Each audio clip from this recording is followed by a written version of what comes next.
as cliche as it may sound, but health truly is wealth. Kaya naman ito lang ay isang health caravan at event ang ginanap na layuning magbigay ng serbisyong pangkalusugan para sa ating mga kababayan. Panoorin po natin dito.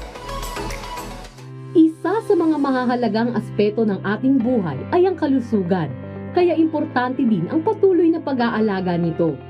Kung kaya't inilunsad ang ika-4 na Health Beauty Caravan sa pangunguna ni Mother Ricky Reyes, presidente ng Philippine Hairdressers Association o PhilHair.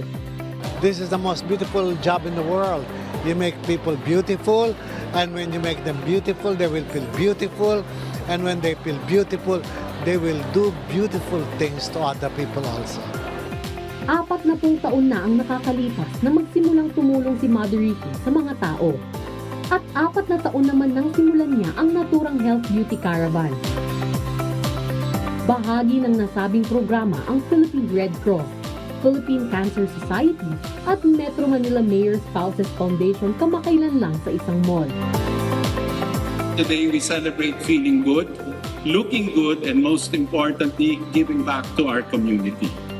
Layunin din ito na maglibot sa iba't ibang lugar upang isulong ang kalusugan at magbigay ng libreng health check-ups, gamot at bitamina. Tinututukan din nila ang kalusugan ng mga ina at anak na bibigyan naman nila ng mama and baby kit.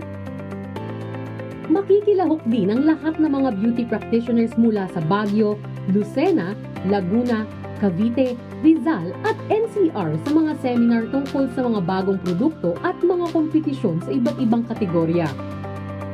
Samantala, nagpasalamat din si Mother Ricky sa lahat ng miyembro ng LGBTQIA+ community at iba pa na patuloy siyang kinikilala bilang inspirasyon.